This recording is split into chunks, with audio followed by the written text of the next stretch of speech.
ancient Mesopotamian or Sumerian gods and goddess. ERRA. Also, some would say that is Nargal. Okay, ERRA and Nargal are the same, but we don't quite know.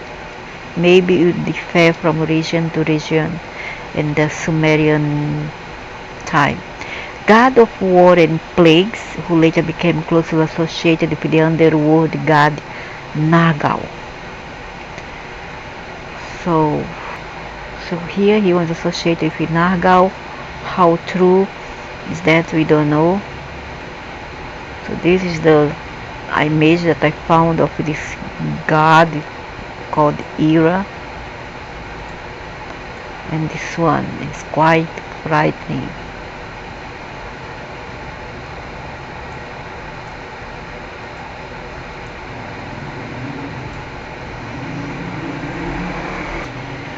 Functions. ERRA was an especially warlike and violent god who is often understood to be a bringer of pestilence.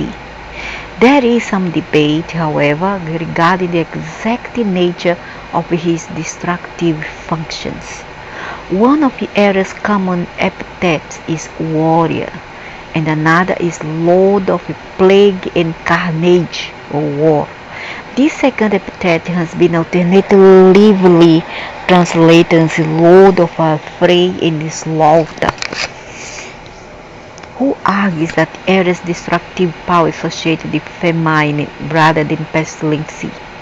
He claims that textual evidence indicates that ERRA should be thought of as a god of famine rather than pestilence. To support this argument, Roberts quotes an entry in a series of household omens, but he translates as there will be a devouring of ERRA in the land.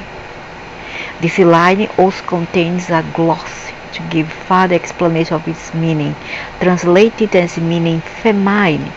Bristol, the dictionary definition is disease characterized by ravenous hunger. Risto ERRA's associations are still open to debate. His aspect of pestilence, plagues, and famine may perhaps be closely related, as pestilence usually results in hunger and starvation, correct, like we are having right now. And they are still not satisfied. They bring more disease now. This Marburg, I don't know, Marburg, I don't know, from Africa. Close to Ebola, who is now in Africa. It's very, very dangerous, even worse than the COVID. Divine genealogy and syncretism. ERRA's wife was the goddess Mami, not thought to be the mother goddess of the same name, and his father the sky god En. So his entire brother. ERRA eventually became secretized with the god Nargal, once associated with the underworld. ERRA's associations with Nargal are tested as early as the Old Akkadian period. A Sumerian hymn to Nargal that also features the name ERRA survives, although the fragmentary nature of the text means it's unclear whether this indicates two different deities here, or alternative names for one deity. In the standard Babylonian version of the literary text Nargal and Ereshkigal, the name ERRA is used instead of Nargal, indicating the close identification of the two gods at this time. ERRA was worshipped at the Islam house temple in the city of Kota in Babylon as he was Nargal. I think he was too feared, people feared it, so they try to apaciguate his spirit, whatever. Time periods are tested. ERRA first appears as divine element and personal names in southern Mesopotamian in the Sarconic period. ERRA is featured in two royal prayers from the 2nd millennium BCE. The first is a prayer for King Hammurabi, which is unfortunately too fragmentary to reveal anything meaningful about this deity. The second is a hymn to the goddess Inanna. It contains prayer for King Ur-Ninusha, And the rhyme Ainana, another deity, speak to the king, guide him in ruling justly and powerfully over the land.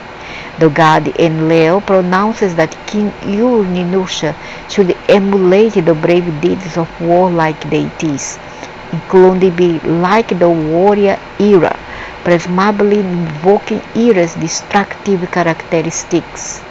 This Enlil is not a good thing. In the 4th millennium BCE, ERRA is attested in scholarly and literary texts from the New Assyrian to Seleucid periods. The most lengthy and well-known literary text featuring ERRA is the narrative poem ERRA and Isum. The text possibly dates from the 8th century BCE, although the exact date is disputed.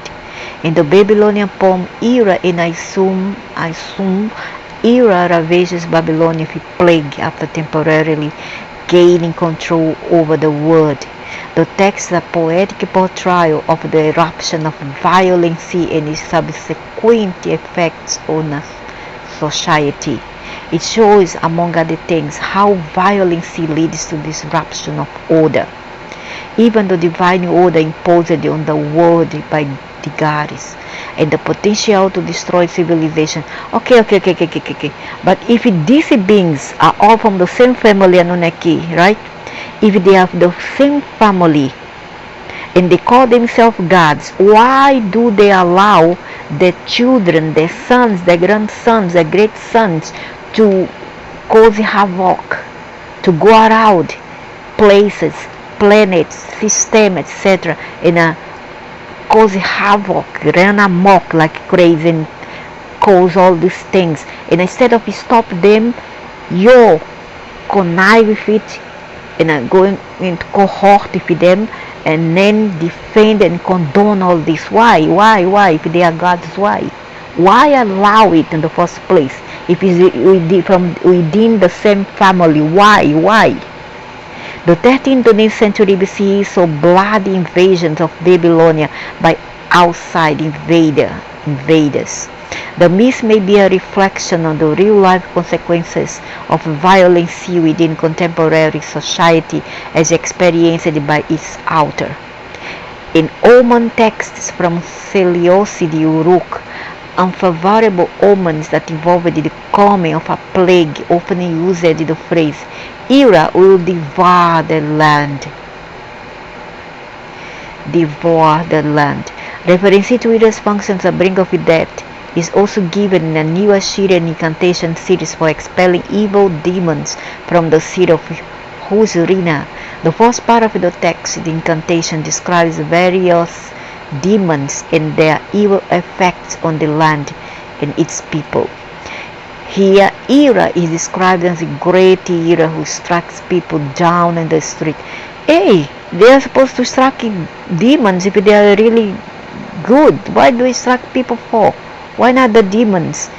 Or because they are the demons themselves present a powerful image of the god bringing inescapable death. And leaving no one behind. The text then goes on to describe the rituals that the incantation priest must perform in order to drive away the evil that is this being. This being is the evil. He is pure evil. Drive away him, is it?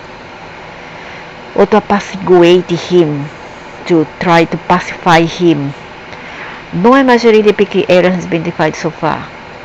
Name and spells. ERRA name is usually written later. No imagery. Why I found ERRA's name is usually written in later sources as ERRA, although several variants. Spelling attests different periodical ERRA.